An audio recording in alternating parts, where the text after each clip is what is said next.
Shazam?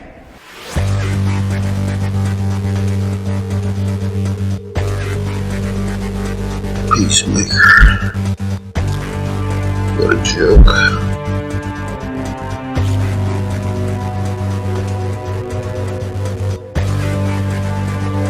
I'm nobody. I came because I had no choice. I came to save my home and the people that I love.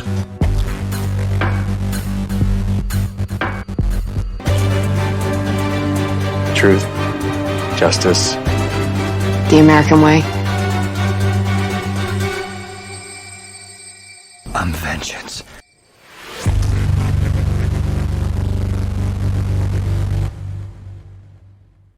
Hello and welcome to Elseworlds. My name is Jordan, and with me, as always, is Chris. How are you today, Chris? I'm doing great. I'm doing awesome. Really excited about what we're going to talk about because all of a sudden we thought it was going to be kind of a slow news week, and we got some stuff to talk about, so it should be fun. Yeah, started outlining the show right after we'd done the last show, and we didn't think there was going to be any big news or anything, but here it is. We have main event, which is going to be our Rebirth talk, but we also have some updates here on Creature Commandos as James Gunn announced the cast. We already knew Frank Grillo was in a role for DC. He was posting about it a while ago, but it was confirmed that he's actually going to be playing Rick Flag Sr. Loving it. Loving it. He looks the part. I can totally see it. Love And it. remember, James said these characters, if they are in animation, are in live action. So if we are to see, and James Gunn clarified this too, if we are going to see Rick Flag Sr., it's going to be Frank Grillo. Now, how, when he's like the same age as Joel Kinnaman? Rick Flag Jr., Yeah. right? Yeah, Joel Kinnaman. I guess we will see how they I guess, but so he's playing Rick Flag Sr. We are then having Sean Gunn as Weasel, and we also have Sean Gunn as GI Robot. Okay. He had to get his brother in somewhere, and you know what? That's the most acceptable way to get your brother into something. And he's Yeah, going to be good at it because you already know he can do that. He was Weasel. Right. And then we have Maria Bakalova, who's playing Princess Ilana Rostov, and that is, I think they said that's an original character. Okay. I know. Well, it's fitting because I know nothing about the actress and I know nothing about the character. So I've got no opinion on that. I'm excited about it, though, because we have casting. It's just exciting to have a full cast. Yeah. Indira Varma, the bride of Frankenstein. Zoe Chow as Nina. And, of course, Alan Tudyk as Dr. Phosphorus. I love Tudyk and everything, so he does great voices. Won me over in A Knight's Tale and Dodgeball, and I will always love the actor. And he was in Doom Patrol as well. And he's also does a lot of voices for Disney. And you can't really tell it's him. That's how he can really lose himself in it. So you're not gonna know that probably Dr. Phosphorus is Alan Tudyk. Yeah, he's a good actor. So that's a good casting too. Because if it's live action, you know he's got the chops. But there's one that I'm really excited about. It was David Harbour. Yeah, it's Eric Frankenstein. That to me, when you get guys like Alan Tudyk, you get David Harbour, you get Grillo. You're seeing some real casting here. This isn't the most important DCU project, but you're getting real big castings here. And I think that's important to remember because James Gunn, everyone wants to come on board. I think it's cool. It's a different energy because nobody wanted to come on board before. Everyone was like, I don't know. Oh, you landed this actress? Oh, yeah, because they needed a job.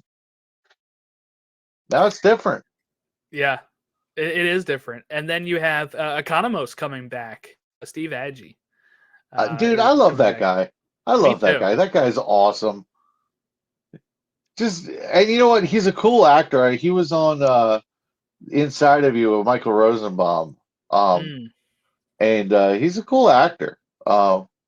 So yeah, definitely like that casting. I think it's cool that you keep the Peacemaker thing going because you're not going to get Peacemaker until after Superman Legacy. Yep. After Legacy, we'll see that. I guess we'll see them in Waller, which is before Legacy, but we will, or probably before Legacy, and then Peacemaker season 2 though is going to be 20 after Legacy, which means we will be like what 3 to 4 years between seasons.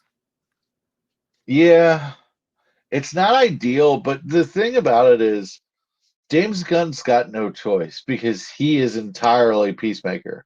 It's his baby.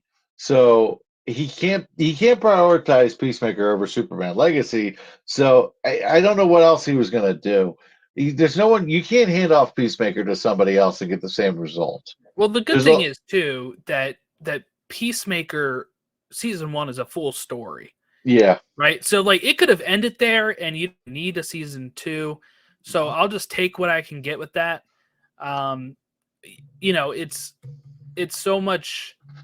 It's not like you're left off at like some of these shows on like streaming services, or let's take example The Flash, right? Season 1 and wormhole opening up and Barry having to go up and try to close it. Now imagine 3 to 4 years between that's tougher because it's a cliffhanger.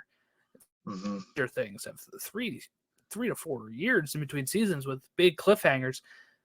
Peacemaker didn't have that, so technically, yeah, it's not going to be that big of a miss. I think for a couple of years, especially we'll see him again in Waller. Maybe not Peacemaker. I don't know if Cena's going to be in Waller, but they said 2 Peacemaker, so maybe a couple of them or all of them. I'm not really sure how they're doing that.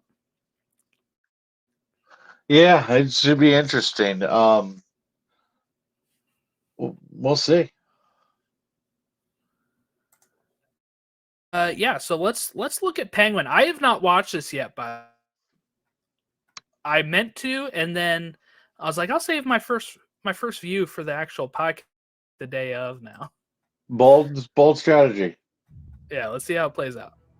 So this is the Penguin in production teaser. They released it because changing the name of HBO Max to Max. So they want to a whole bunch of stuff to try to get some positive publicity.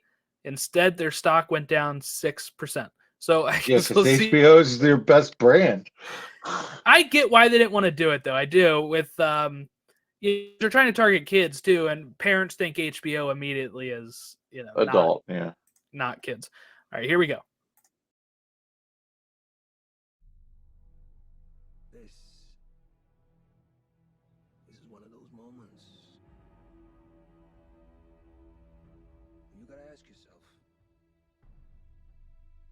what kind of life do I want?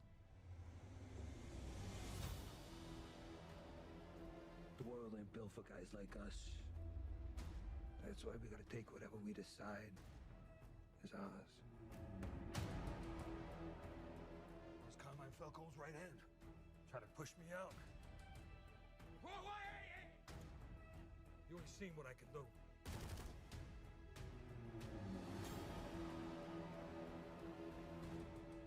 If you step out of line, even once, I'll gut you like a goddamn fish. Can you imagine the people saying my name in the streets after you're gone? Have it mean something?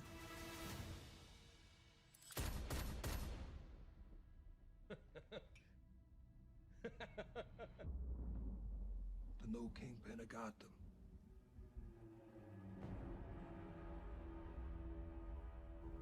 I love the branding, not of Max, but of the Batman.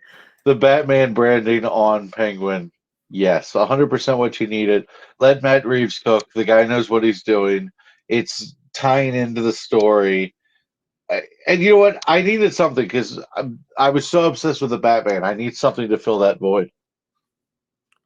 Yeah, I think by the way that this trailer is made is it's so obvious that Matt Reeves would not have done a trailer this early if it wasn't for this Max thing, because we Right. even see like part of it's behind and part of it is real. Uh-huh. So that was kind of weird as like my first like view of it. I'm like, obviously they don't have too much footage to work with. So, Well, it's since kind they've of been like once that again, first. it's It's only kind been of like filming that 2 months. first trailer for the Batman. They only had 25% of it shot, and they had the fandom trailer. Yeah, that trailer was really good though. For Yeah, no, 25, that trailer. that was really good. Until the Flash trailer, that was the best trailer I had seen. The Flash trailer blew that out of the water. But the Penguin trailer, dude, that umbrella gun and the chuckle. Oh man, that's Penguin. And dude, he Colin Farrell better win an award for this because he plays the Penguin so convincingly that I actually care about the Penguin as a villain in a Batman story. Because the Penguin's usually an afterthought. He's usually an afterthought. Let's be honest. The Penguin isn't anyone's favorite Batman villain. If you polled 100 Batman fans, nobody would have. He'd be pulling at 2%. Yeah, it'll be interesting to see, I guess, what they do with this because, like, the trailer didn't get me that hyped, honestly, just because, like you said, Penguin isn't really that.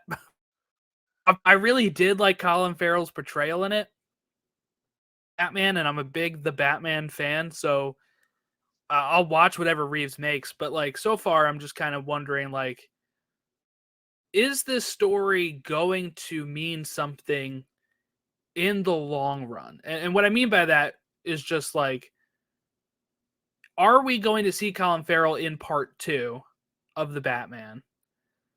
Is he still I'm assuming this is him taking the place of, you know, capitalizing. That's how they kind of said it, right? On the whole left in the gangster sphere since Falcone killed. And what's cool is you got Salvatore Moroni Yes. cast, and like there's a lot of cool stuff here that you can chew on. And I'm a big fan of the Long Halloween, Dark Victory, that gang, that mob kind of Batman story Mm-hmm. is kind of the Batman story that I like to gravitate towards. So I love the world. I don't necessarily Penguin's not my favorite, but you put all of that in there.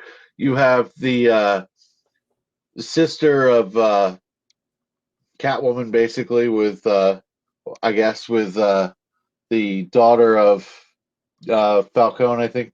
So you got some interesting things there. I'm excited about the trailer just because I just need something in that world, man. I just need something in that world. Um, I saw the trailer and I was like, "Whoa, take it easy, sweetheart." Yeah. Look, I think it'll be fantastic. It's just I think I need to see a normal trailer to Fair. really get it up there in my interest. Fair. They gave you what they had right now. They shouldn't Right. have given you anything at all. And I Exactly. think that is the problem. It is very Because we're probably yeah. it's this 2024. Do you think it's first half of 2024? I doubt it. I think I we're probably mean, seeing this thing more a year from now. so here's my thought. So the Batman was October. The Batman 2, I think, is No, Batman was October. March last year. Oh, that was March. That was March. Yeah.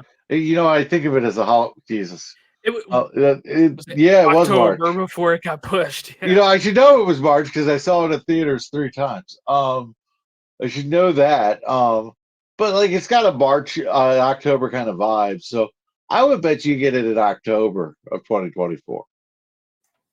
Jeez, yeah, that's so far away. I remember Farrell said they're filming it for quite a while. So yeah, I think this thing is coming out later next year. So for me, I get why Max had to release a trailer for it because they're trying to get people hyped.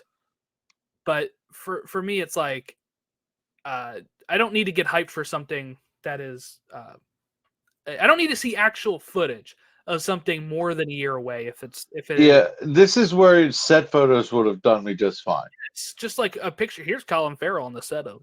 Yeah, this is Salvatore Moroni and the Penguin, something like that. This is Falcone's daughter and the Penguin, something like that. That would have done just fine for me. Unless if I'm wrong, and is actually about a documentary on the Penguin camera guys, and you're seeing the makeup people. Well, look, the makeup is the star of the show. The makeup is yes, he looks really front good and in it. center. No, he does, and I'm a big fan of it. We'll see. We got a long wait. 2024 is going to be a miserable year to be a DC fan, though. So remember, we'll take anything we can get because all we got is Joker as far as movies. It's going to be a long 2024. That's kind of my issue with. Okay, this is the best time I can talk about this before we dive into Rebirth. I was at a family function on Saturday. And we're talking about, the Flash DC stuff. And my one of them was there, not related, but just, one of the people that were there said that DC can really capitalize on Marvel's issues that Marvel has had recently, right? And while I think Marvel's issues are kind of overstated, I do think DC is at the perfect time to capitalize on that stuff. And it's going to take a while. I kind of agree with that. But this is what they said. They said what DC needs to do, and this is what I vehemently disagrrie with, is lean in to the rated R approach. No. And I said no. That's how you got Batman versus Superman. I know it was PG-13, yes, but I said that's exactly... We've gone down that road. So everybody thinks DC is dark and gritty, but you need DC to be new adjectives. When you say DC, you need to change the entire brand because people in the general audience do not give up flying crap about DC. They just don't care. Don't tell me that they care either, because if they cared, the box office numbers would look better. Now, you have some pandemic relief in there, but outside of that, it's still a problem, guys. Got to change the brand. Dark and gritty works for Batman. It doesn't work for every character in DC, and if that's your model, you're in trouble. And Peacemaker is a perfect example of why you shouldn't go that way, because while it was certainly not for kids, it was a story that wasn't about irreverent jokes. It just had irreverent jokes. It wasn't dark and depressing all the time. It had so much range. It had so much heart. And DC should be known for heart and storytelling. And James Gunn keeps saying story is king, story is king, story is king. Characters. He cares about the characters. He's the steward, the custodian of the characters. I don't understand. I agree with you 100%. If you want to go in that direction, then you wanted Abney and DeLuca to go another round with the Snyderverse. And I would have enjoyed it, but we would have gotten nowhere. Here's my issue. And what they said, I said, it can't be dark and gritty. I said, James Gunn is not going to do that. He's not going to go in that. He said, this guy said he wanted to see Darkseid just rip people in half. And Darkseid rip people, rip heroes in half. I said, that is not what we need. Ultimately, as I get older, my wife and I are trying to start a family, right? And I want to be able to have movies with these characters that I can watch with them. That I can watch, even if it's not my kids, my nephews. They can't watch this stuff right now. Yeah. And say all you want about how bad Justice League 2017 is, right? But I can watch that with my family. I can't watch Zack Snyder's Justice League with my family. So I had a coworker who wanted to take her grandchildren to see the Batman. And she's asking me, she's like, do you think I can take them? I said, okay, what are the ages? And I think it was 12 and 9.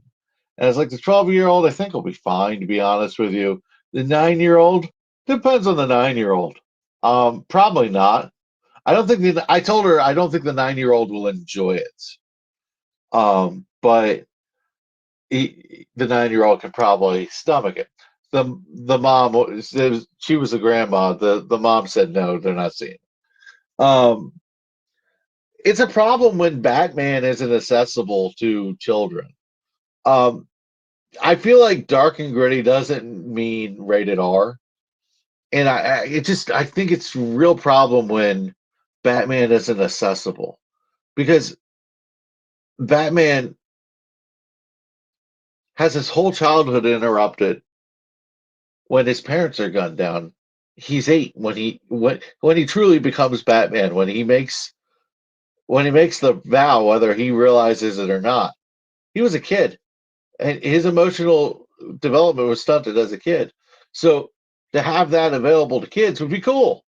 And Robin, you got to get some Robin in there. Brave and the Bold, can't wait for that. But I I I just don't want to close doors to fans because we've been doing that and we're not winning.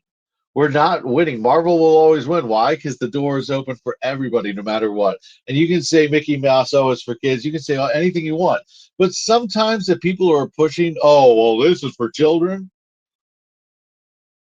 they're toxic masculinity jerks in the first place. And that's the way they go about it. Not necessarily, but if you're digging for more BVS, and I like BVS, but if you're digging for that to be the brand, I don't know what to tell you. Especially when it didn't work.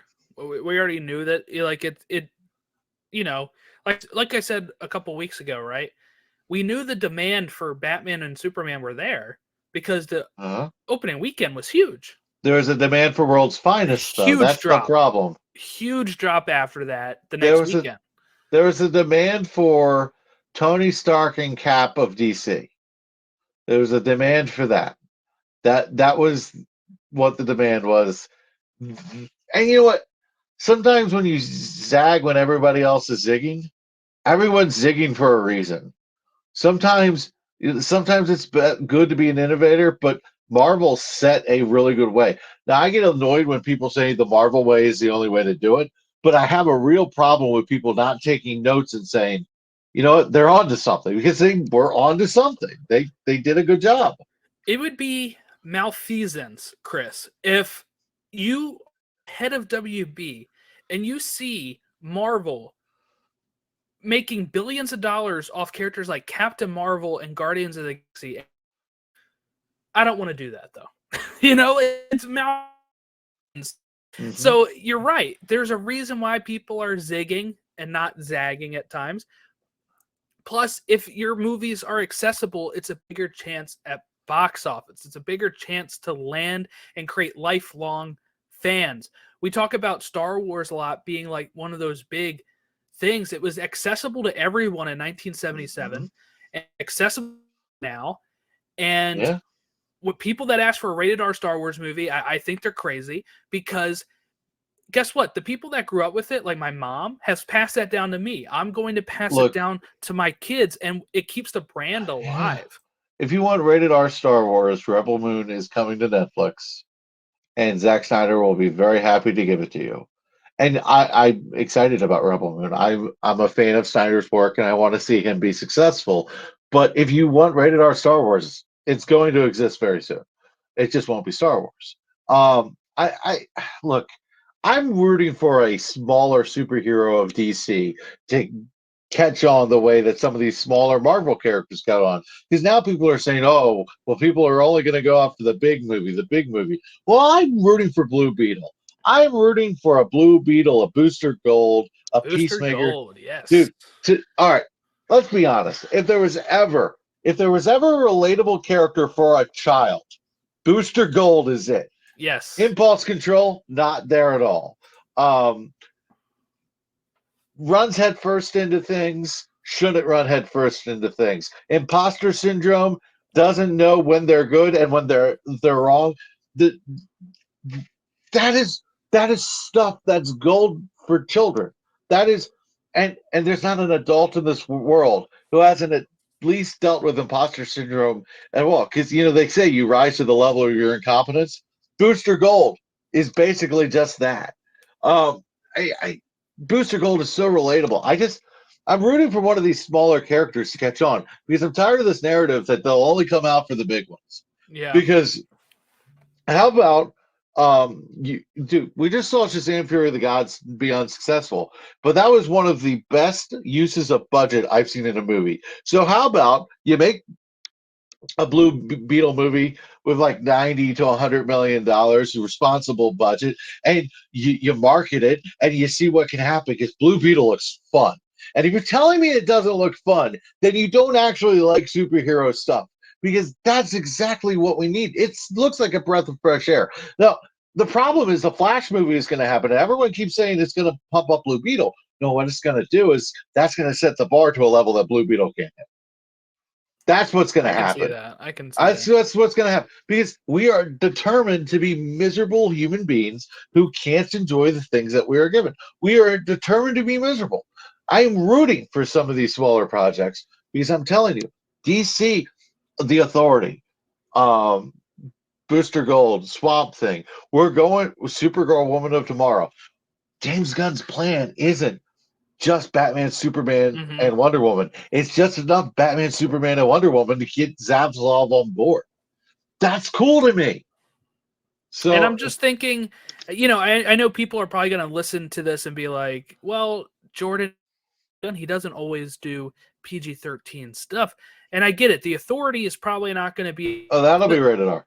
It doesn't have to be. Like, as long as your main characters, Superman, Batman, if they could be accessible to kids and to families, like they already said, Superman's a 4-quadrant film, so I'm worried. That's great. I just think it's dumb if you're, like the Suicide Squad is my favorite one, so obviously I like rated R stuff too. But those characters don't need to be accessible, right. So my theory is the Authority and Superman are going to be linked, and I think we kind of know that they're going to be two very linked things. So when Superman crosses over with the Authority, I think it'll be a more 4-quadrant film. It'll be more like a Guardians of the Galaxy vibe. When it is the Authority, it'll be more like the Suicide Squad vibe. Which is exactly what I would think if Deadpool ever crosses over with main characters in Marvel. If he's going to be PG-13. Right. If you think Ryan Reynolds can't be funny, and PG-13, you're not giving him enough credit. He can be funny in PG-13. I also recommend everyone to check out Welcome to Wrexham, which has Ryan Reynolds and Rob McElhenney buying a soccer team over in England, and they're pretty funny in that too. Well, Ryan Reynolds is just that dude. Everybody loves Ryan Reynolds. I remember from a TV show on ABC called Two Guys, a Girl, and a Pizza Place.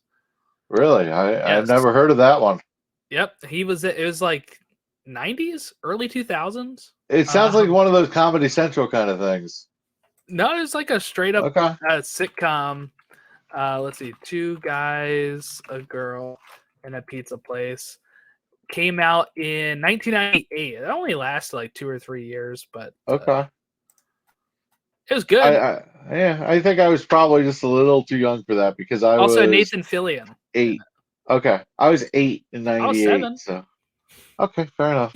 My parents did let me watch like normal, like sitcoms and TV as a kid too. So yeah, we watched me and my brother watched a lot of Nick at Night back in the day.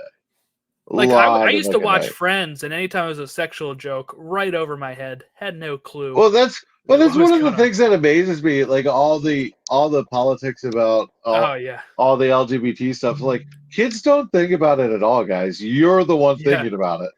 But that's a whole nother podcast. Roastic comedy, part of it.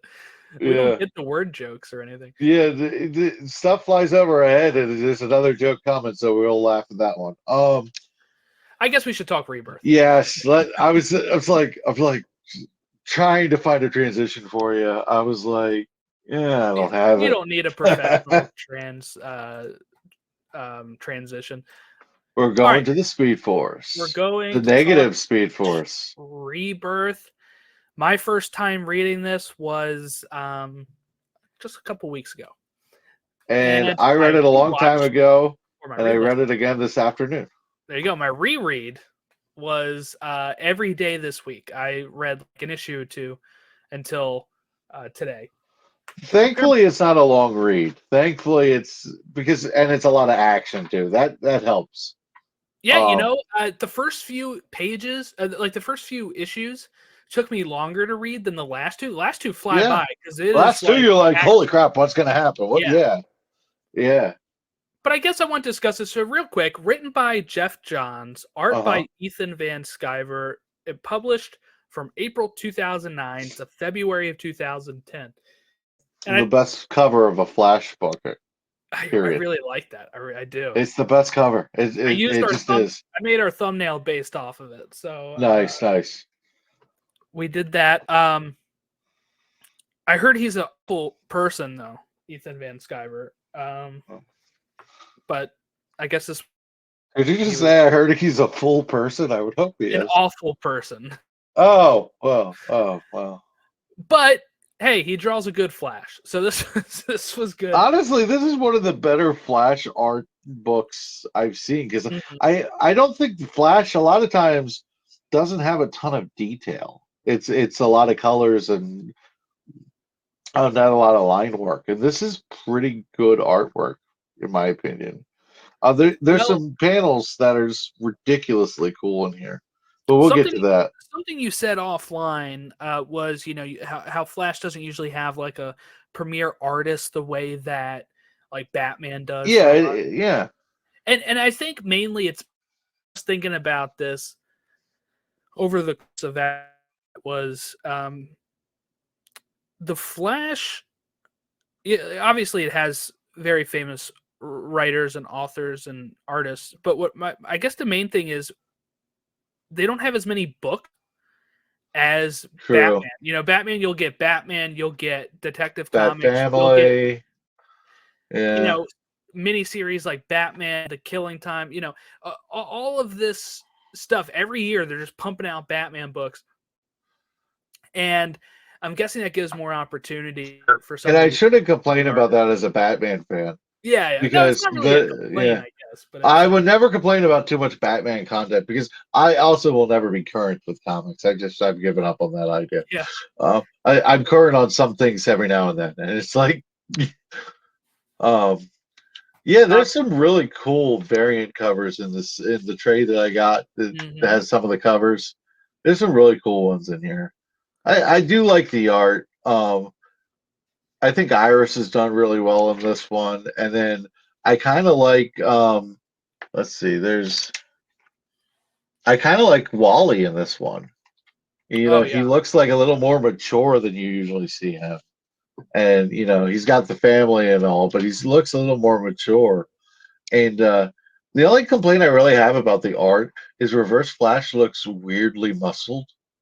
Like it doesn't make sense how his muscles work. But that's pretty much comic books. I just want to give a little bit of background on why this story is so, important. I guess is during Crisis on Infinite Earths, which was April 1985 to March 1986, before we were born. Barry Allen is a day and becomes one with the Speed Force and is kind of trapped there for years, and they allude to it obviously. In this book, and Wally West became the Flash, and he was the main Flash all the way up until this run. And he was the Flash the whole time I was alive. Up to this book comes out while I'm in high school. Obviously, I didn't read it then. I didn't get into the Flash for the TV show, I probably would have gotten into the Flash through Wally, because those were the two avenues. It was the Wally comics and it was the TV shows. Those are the things we've been exposed to in our life. And Wally was the Flash in Justice League, the cartoon. That's true. Yep. So that's how I knew Barry at that point. So I was kind of really unfamiliar with Barry Allen as a character And the fact that this is amazing. This is amazing. He was dead for 33 years, right? Or 20, Uh-huh. 23 years? Yeah, 23 years before they brought him back, which for comics is an eternity. They can't hear without bringing somebody back. So I thought that was pretty It was a spectacular. death that actually mattered, basically. Yeah, it used to be what, like, nobody can come back from everybody comes back from the dead unless if they are Uncle Ben, Jason Todd, and Barry Allen, and then they back. So I think, Yeah. We were talking about the art, and one of the things that yeah, I love about this, I'm gonna kind of put it on the screen a little bit, but it looks like you're in a race. It looks like you're mhm. in the Speed Force. A lot of the lightning, and it's a really cool effect on where you get these like 12 panels of these 2 pages, and it's just like it's very intense, and you see memories popping up and through the lightning, and he's trying to remember Iris. As long as I remember Iris, I'll be okay. And then you hear her name is Iris, and your name is Barry Allen. You need to say it. Your name is Barry Allen. That that's a powerful scene. Yeah. And Jeff Johns is one of my favorite writers for DC. So I love a lot of the stuff that he's written. So this was a no doubt outer type of thing, when I was like, I'm gonna buy this book because it's fairly standalone. It has such a big impact on it, and I guess something I didn't know as somebody that just knows stuff about Barry Allen just from hearing other things about it. I always knew his mom had died and his father right. was falsely in prison, so like none of that stuff shocked me in the show or anything like that. And Flash did it, but I didn't realize it's so recent. This book in 2009 is what actually set precedence. You know, Mhm. Eobard says to him, "You lived a whole life where your parents grew up old," and I didn't realize it was such a late And he took it change. away. He took it away. Yeah, And so, and there's nothing more menacing than the reverse flash on this page. I know we talked about we're going to do favorite panels, but the splash pages of reverse flash in this book are ridiculous. And the reverse flash is just such a petty little piece of shit. And it's just so good. Like, it's just like, remember that time you fell down the stairs? You fell down the stairs. Someone pushed you. it You was looked me. up. Man. It was me, Time. Barry. Yeah. It's just like, and it's like, but that's why I love Reverse Flash because he's petty enough to push him down the stairs at a random time at school. Yeah, but Like, he can't kill him. He needs him to become him, right? Like that is like that's one thing I yeah. really like about it is not like some of the Batman villains have they won't kill Batman just because they like the fun of it, right? Like Joker. I don't think But that's there's as a bad. built-in story reason why he can't kill Barry. Exactly. And it is like, how do you be a villain so much, but you can't kill him? Oh, So I'm gonna push him down the stairs. I'm gonna kill his to mom. I'm gonna do this. to Eobard Thawne, Barry Allen is a fly and he's a fly swatter, and he knows if he actually just does it, the fly swatter doesn't exist anymore. He got rid of the fly. Right. That's kind of what it is. So it's such a compelling book too because he comes back and he's telling Hal Jordan, he's like, I don't, every second matters. I don't have any time. I'm not going to go to the parties and stuff, and it doesn't matter. And it's weird because I would think you would have the opposite reaction after coming back, right? But like you can kind of see why it's caked in as the story goes on, why he thinks that way. And I really like the thing with Jay Garrick. Jay Garrick, they're like, "What are you talking about? He made you the Flash. You were the Flash before him." And he's like, "No, but Barry got me running again. Barry inspired me to be the Flash again, and I haven't stopped running since." And that's the connection between all the Flashes. So freaking cool. And then I think you even get the first Green Lantern, what's his name, Alan Scott, in here too. So that's a lot of DC goodness. And then the stuff with Bart, is that's a lot of stuff too. That like if you're a Flash fan, you kind of get it, but like I read it when I didn't know any of that stuff, and I kind of was like, this is my introduction to a lot of the stuff in the Flash mythos. So much in the way that Superman, All Star Superman, is like the ultimate Superman book. This to me is the ultimate. This is the All Star Superman of Flash. Does that make sense? Yeah, that makes sense. And I would probably agree. This is like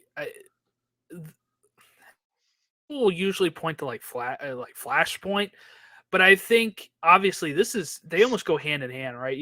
I would say you have to read this before you read Flashpoint. I think it just makes so much more sense to go this way. It really sets up a lot of the stuff that you're going to see in Flashpoint, and I think that just makes so much more sense to do that.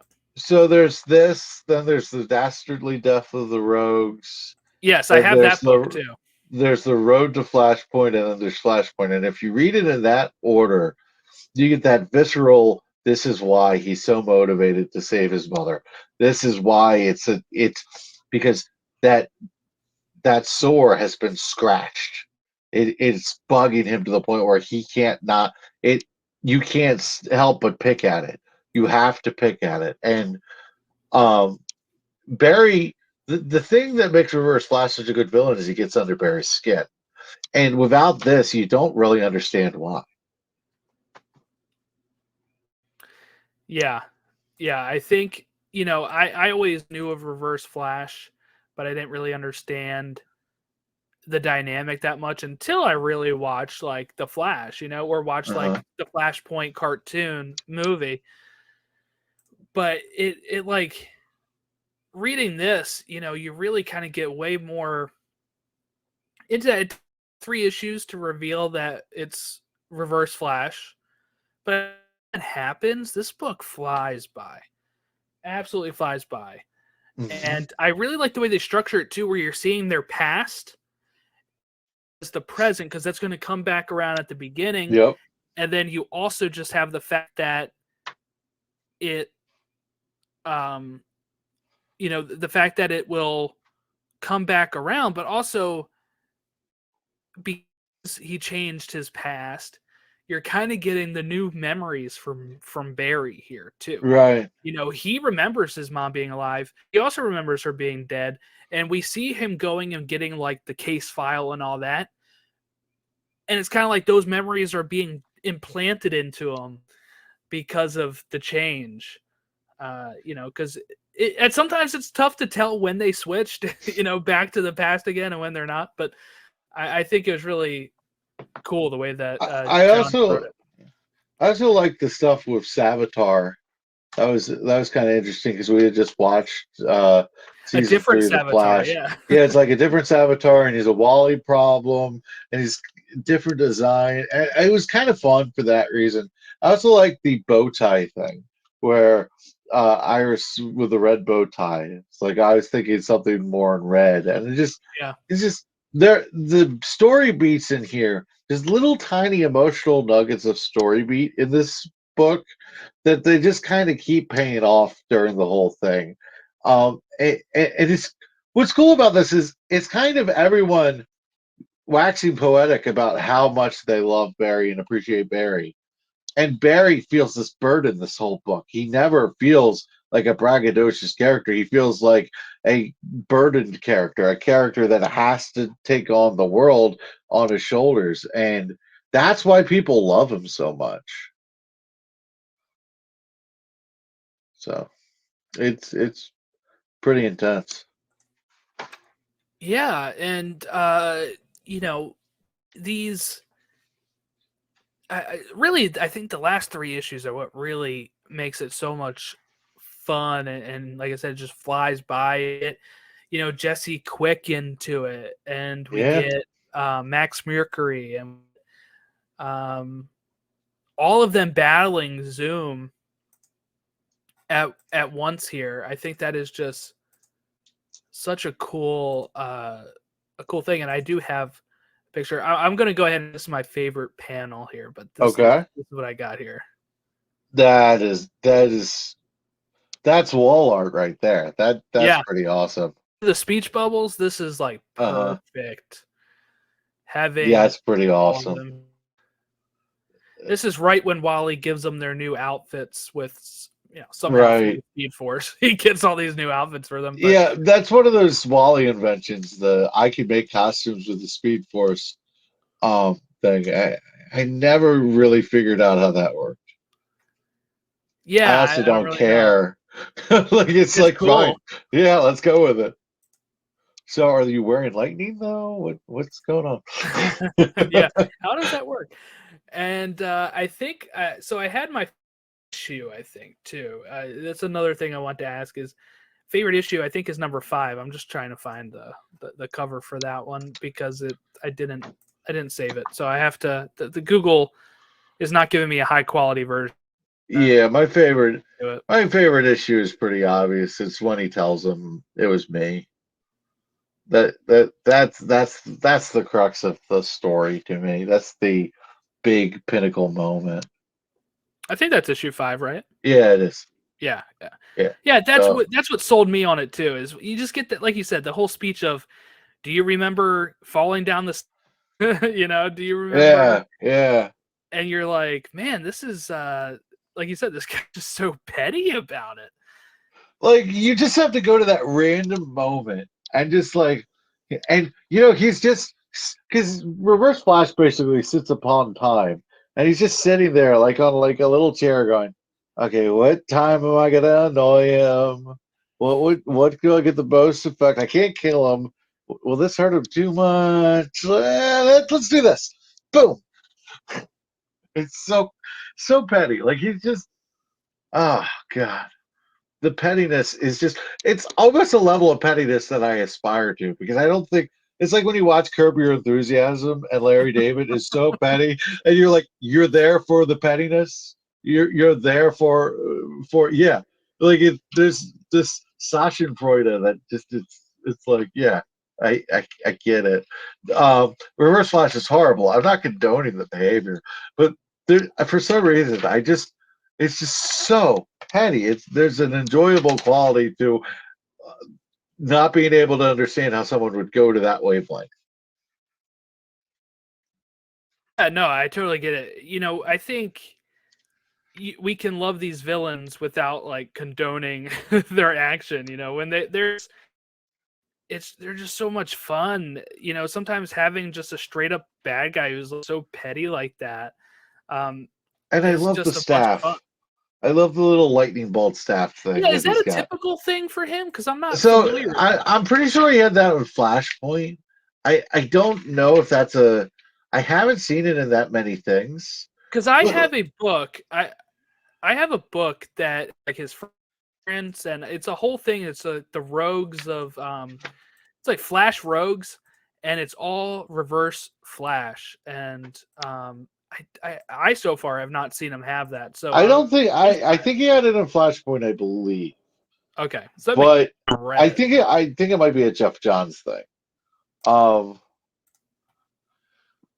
God, it's just there's something about it that's so pompous. It's so pompous to have that little staff. It's kind of like the Riddler, Yeah, it's like look at me. I have this little thing that I twirl around and stage braggadociously. I feel like it was maybe made just because they wanted her to have a keepsake of that. Okay. Right? Because maybe to make it hit home a bit. Yeah, it does set it apart. Yeah. It does set it apart. I'm just looking through some of these pages, and I'm not gonna say that Jay Garrick is my favorite Flash. But I love this Jay Garrick costume. It's just so cool. the old man speedster thing. It's just there's something about Jay Garrick, and I'm just like, I love it. It's so cool. Yeah, he's pretty laid back, right? He's like, I got. Yeah. Oh, let me press the right button. He's like, I All got right. the T-shirt. I got a pair of jeans. I Yeah, gotta help. yeah. So, you want me to talk about my favorite panel while you got the images going? Yeah, this is Yeah. it, So, right? yeah, that's it. And the thing that's so cool about this is you're kind of swirling in this Speed Force lightning storm thing, and he can't quite get his hands on Reverse Flash. And Reverse Flash is taunting him here, and he's ahead of him. It looks like he phases through him. It's just the image is just really striking. And when you're reading it, you almost have to get like just look at the page and look at the art and then look at the words. You know, sometimes you read it like a steady flow of consciousness, and sometimes you're just like, this is trippy. It's just I it feels disorienting, and I feel like Barry would be disoriented here. So I think it's the artist doing exactly what he meant to do. Yeah, for the audio people here, it's like this is from issue 5, right? 4. Let me check. I think I took most of our 5th issue when I Yeah, was looking well, at it. we're big fans of issue 5. Let's see. No, I think it's issue 4. Yeah, okay, this one might be 4. So yeah, it's Reverse Flash. He's got Flash and Max Mercury. Yeah, it's issue 4.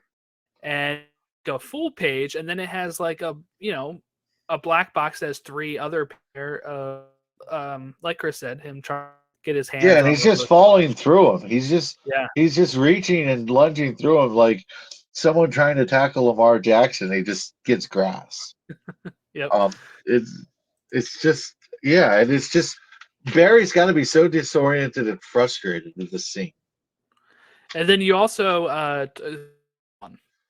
me to pull a splash page here. So I got It's just with the shadows, man. It's all about the shadow of the face. And the worst part about this is he's smiling. He's enjoying the shit out of this. This is his moment. He's been waiting for this. He wants to relive this moment over again. This is a guy who wants this on a loop. Yeah, and his eyes have like the red lightning bolt in it from like the costume. Yep, and he thinks he's gonna win. He's like he doesn't even think there's a possibility that he could lose to this. He's just like, I murdered your mother, Barry. Because even if he lost, he won right there. That's the thing. He's always gonna have his nails under the skin of Barry Allen.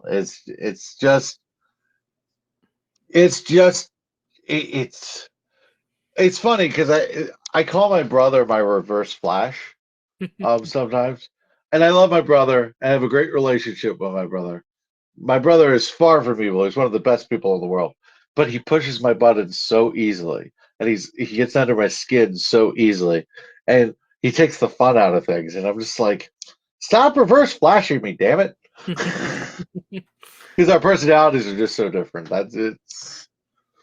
Yeah. I have the cover of issue 4. I just cover it is the red lightning bolt of the Speed Force, and in there you see Barry in his Flash costume, and then side of the red lightning bolt is Barry in his science gear with the chemicals all around him, and this lightning bolt is the lightning turns into getting his powers. So it's kind of the thing here. This is before it's also revealed that Barry and Wally are the lightning bolt that kind of causes him to get his powers when they go back to save Iris. Dude, that's a cool cover. All right, I'll keep looking. I'm just like this. This is a book I can look at very easily. And we got some Black Flash stuff in here. That there's so much in here. And I'm gonna share also just 2 other pictures here because this is the cover I've been looking for. So I'm gonna share this. Okay. For some reason, it won't let me upload it right now. So when we do the comic book stuff, it's a good reason to go to YouTube. When we do the other stuff, if you podcast it, it's good. But this is a good show. This is a good episode to do YouTube for. Yeah. Elseworlds, a DC fan podcast on YouTube. Shameless self-promotion is my favorite kind. Man, it won't let me share it now. It's disappeared. I don't know. I don't know what happened. Which one was it? Do you know? It was cover. So I can find it in here, but it was the front of issue 5. I really like issue 5. Oh, the cover of share it on, I guess, is the famous cover from the Flash of Two Worlds, but this time the other Flash, it's Reverse Flash punching Barry while the object falls on the civilian who is asking for help. So I really like, and just like because I really like the cover of Two Worlds too. Yeah, I actually just bought last time I was at the my local comic shop in Reicherstown. I bought a deluxe hardcover of the Flash of Two Worlds, and I was like, that cover, that price, yeah, I got to do this. I bought a facsimile edition of it, so I don't have the deluxe. It's like the actual out printed with the same ads and stuff, re-released. That's kind of cool, though. That's kind of cool. Yeah, really cool. Yeah. But yeah, so just, some of that I don't know, original stuff has some great colors too, because a lot of times the colors are remastered or retooled. Like the Killing Joke, if you get the absolute of it, which I don't have, but if you get the absolute of it, you get because it's a short one, you get like the original colors, and then you have the remastered colors. A lot of people like the original colors better. Yeah, I heard that too. I don't know which one I read. I forget which one I read. So I read the remastered color, so I'm kind of interested in getting the absolute for it. The thing though is the Killing Joke is actually not one of my favorite stories. Mm-hmm. There are better Joker stories, and that's the one that everyone goes to. Not that we were asking, but the best Joker story is Batman: The Man Who Laughs. Yeah. So if you want to do a best Joker story, that's what it is. I also really dug Jeff Johns' Three Jokers too. Three Jokers was great. We could do an episode on that. Yeah, I'd love that. Yeah. Oh my god, Three Jokers was fantastic. I'll add it to the books we want to talk about. Holy Badcast, actually, the Holy Badcast podcast, Andy DiGenova and company, they just had a fan ask about Three Jokers and who would you cast as the Three Jokers. So that was an interesting question. You should listen to that. It's a Holy Badcast is always good. Yeah, I do listen to Holy Badcast. I did not listen to that episode yet, but yeah, that is you know what I would love? I would love just to answer that fan's question. I would just love all three to be played by the same guy, just playing totally different versions of himself. And you know what? I'll cast Tom Cavanaugh right now. So Tom Cavanaugh is the architect. Yes. He's the architect. He can play 500 versions of Harrison Wells. He can play 3 versions of the Joker. So for me, it would be Tom Cavanaugh, Neil Patrick Harris, and I know he doesn't quite look the part, but Jack Black is a Joker, and I kind of want to see it. I can't remember if any of those were the ones that they said on Holy Podcast. I can't remember who they said. But Tom Cavanaugh, I endorse. First off, Tom Cavanaugh is one of my favorite people in the medium of TV. The guy's just awesome. He's a cool dude. So yeah, I highly endorse Tom Cavanaugh for Three Jokers. Now I just want a Three Jokers movie. God. At least get the animated one, right? Yeah. That can happen at some point. Well, see, the thing is, some of those ones I don't want animated because I want a live action Three Jokers. Yeah, We're I just never don't gonna know. get it, but They'll never do, and I'm fine with this in the sense of like, they'll never do like a straight up adaptation because it kind of sucks going to the movies and knowing exactly what's going to happen. right. Um, Are that's you why like Civil excited? War was so much Yeah, fun because it just took the name and just yeah, it was totally changed different. everything else. Yeah. It was different. I've heard that. I haven't actually read Civil War, so I can't talk to that as much. But are you excited about Joker Folie à Deux? Are you No, excited about that at all? no, I I'm can't get trying that to be excited about it. excited about. I'm trying to be excited about I it. liked Joker, but I cannot right now get too excited about Joker too. So Lady Gaga is the only reason I'm excited because I think she puts um a lot of effort into what she does, and I think she's gonna be great as Harleen Quinzel. The musical thing, I'm like, is it a full blown musical or is it just musical production here or there? I want to be excited about it because it's the only thing you're getting in 2024. I want to be Yeah. excited about it. My problem with Joker is I haven't rewatched it since I left the theater. That's I a did not go to theaters. I watched it on DVD uh and watched it once and have not revisited it. Yeah. so I funny story.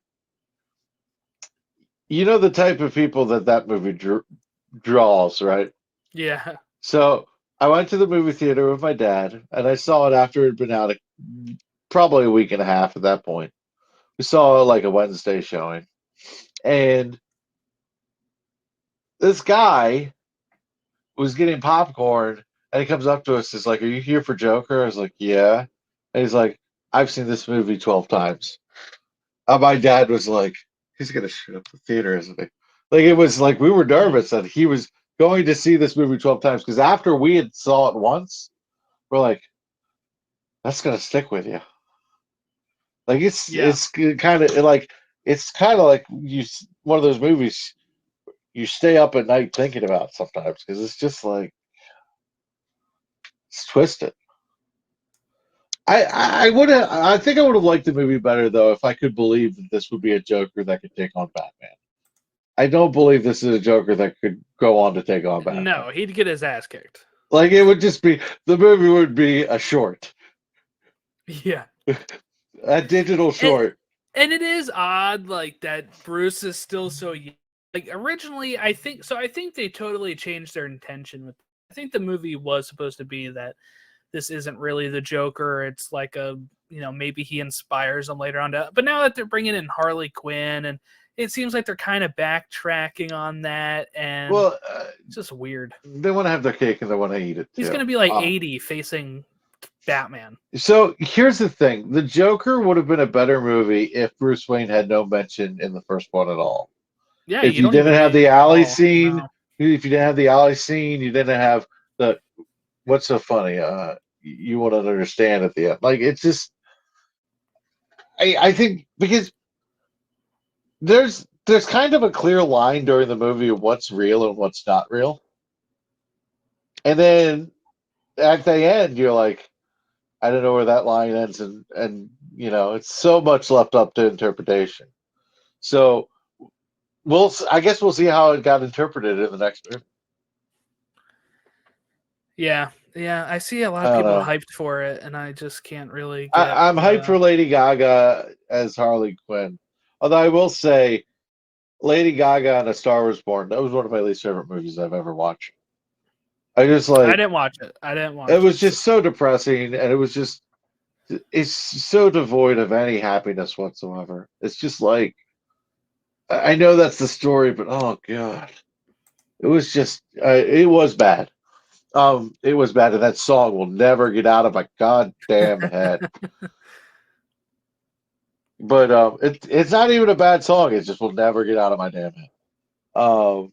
Yeah, it's a DC podcast when you randomly talk about the Joker for 20 minutes at the end of the show. Yeah. Anything else about Rebirth before we? I think we hit on it pretty well. I really want to hit on the read up to Flashpoint, and then Yeah. we can do another show for Flashpoint because if there's a comic I've read over and over and over again, it's Flashpoint is my favorite not Batman story. Even though there's Batman in it, but Yeah, but he's not center stage. oh, he's Thomas Wayne Batman too. Yeah, so we'll next week I think we had planned on American Alien, right? Yeah, So, I like that idea. Yeah. I like that idea. I'm gonna have to get it digitally. I loaned it to a friend, and he never gave it back. So I'll probably get it digitally to reread it. But I might just get another copy of it because I love it so much. Have you read that yet? Or are you gonna No, I'll probably Okay. I'll find it on the on the app? app. Yeah, that's a good way to do it. All right. I think we covered what we said we were gonna cover. Is there anything else you want to talk about? No, we covered everything. Yeah. think we did. Leave them wanting more, right? Yeah. So we'll it's 7 issues American Alien. I'll have to decide an appropriate amount of time for that.